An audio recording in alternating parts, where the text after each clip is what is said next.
Testing 1 2 3 1 2 3 and hello fellows, Herogon here.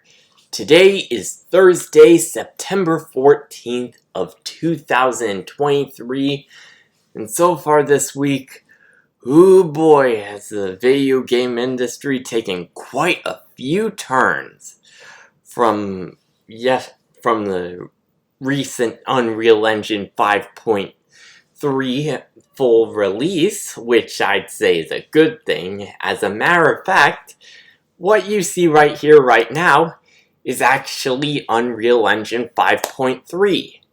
Now, I don't know too much of what's changed, but the few features I do know they have involve some skeleton stuff, such as being able to create armatures for certain meshes, that sort of jazz. A bit more support for nanite, that's the best I can gather right now. Then September 13th,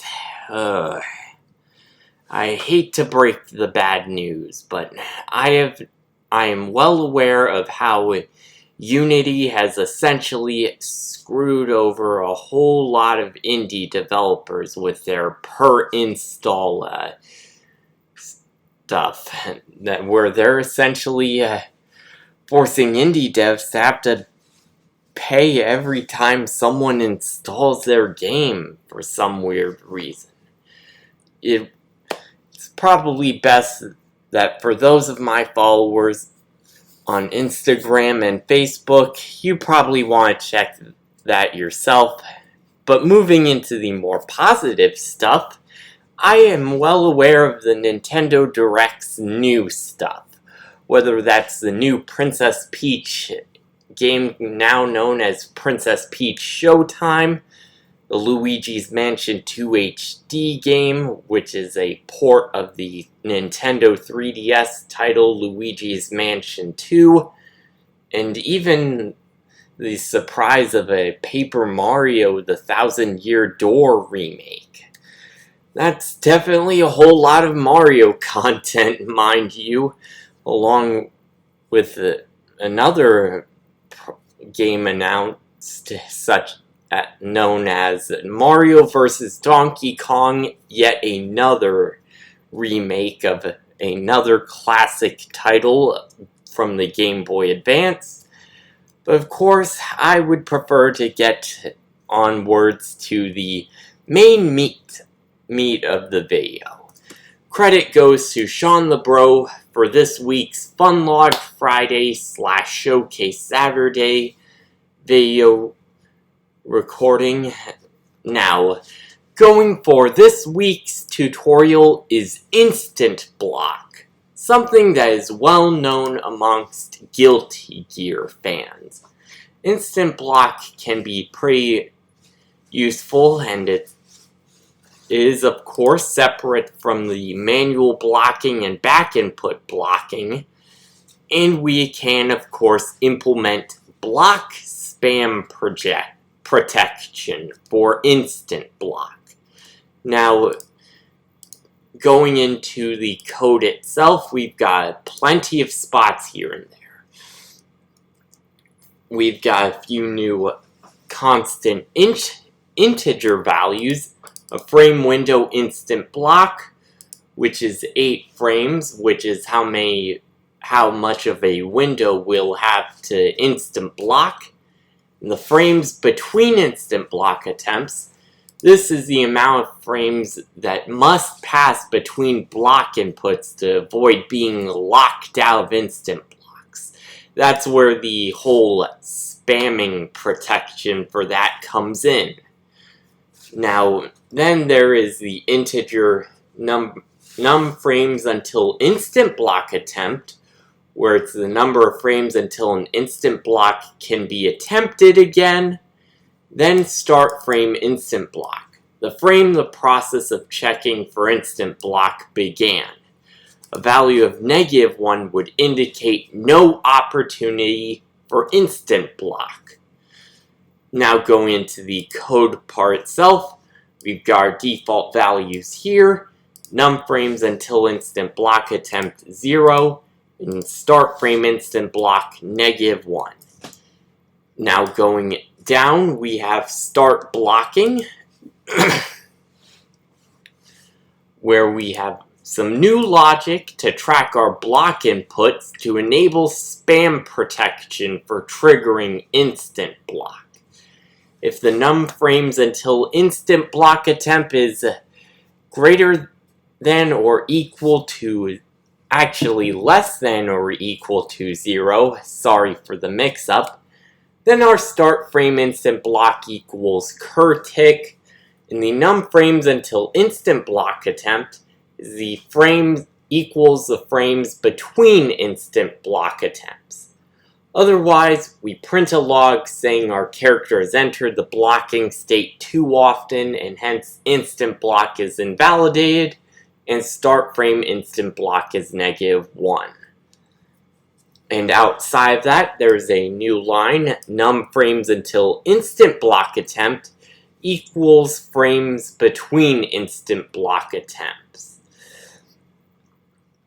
Moving onwards, we of course have a whole lot of stuff with ReceiveDamage, where we determine if instant block was performed by having this boolean, which is false by default, and an integer value of maximum frame for instant block equaling start frame instant block plus frame window instant block. If the maximum frame for instant block is greater than 59, the maximum frame for instant block is minus equal to 60. And if our start frame instant block is greater than -1 and cur tick is greater than or equal to start frame instant block, or cur tick is less than or equal to the start frame instant block plus frame window instant block, then we print a log saying the character performed an instant block by pressing the block input within the required frame window. And performed instant block is set to true. And I know I am saying block a lot of times. Oh boy, let's hope someone can try to count them all. That might make for a good challenge if anyone wishes.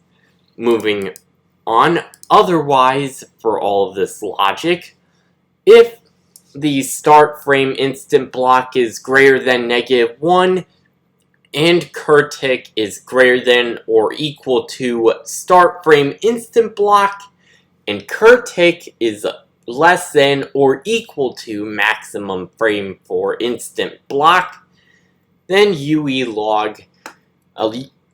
UE log prints this stuff. The character performed an instant block by pressing the block input within the required frame window.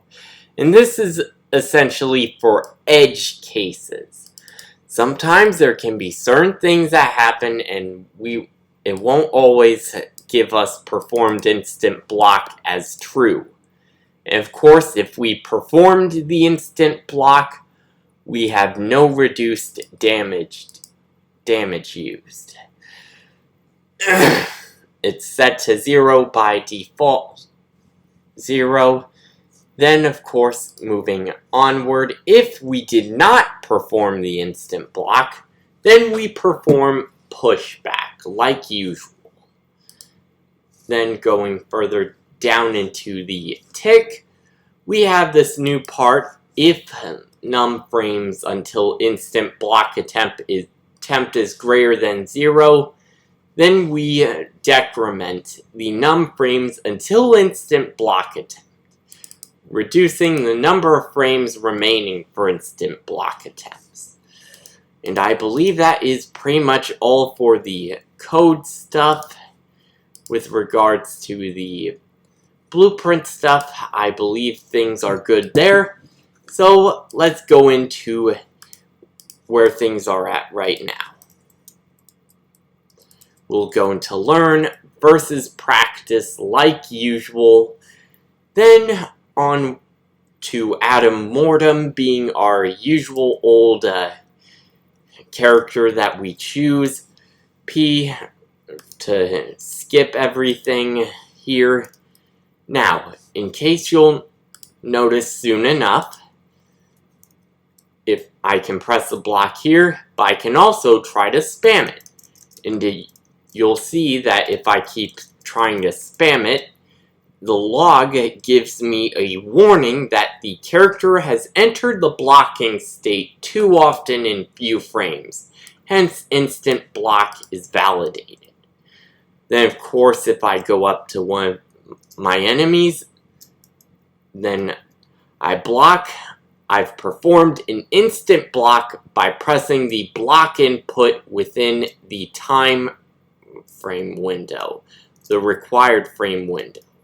And of course, there are those edge cases talked about, so thankfully that part has worked pretty well. And that will be pretty much it with regards to the fighting game framework. Credit again goes to Shawnthebro for all that he's done. I still look forward to each and every tutorial. I know I say it a lot, my fellows, but it's kind of true. Without Shawn, I wouldn't be where I'm at. And ever since hearing about the Unity drama, which you may want to look up for yourself, it's been giving me a chance to be even more grateful that I've gone on with Unreal Engine and I've kept to it for this long. And for those that are having hard times with the game development in Unity, I hope things eventually get sorted out between everyone and that the people behind Unity Engine realize that what they've done may end up being irreparable for a while. Anyways, with all of that, I've been Herogon, you've been you. Thank you for tuning in. And right for now, I will see everyone real soon. Goodbye, everyone.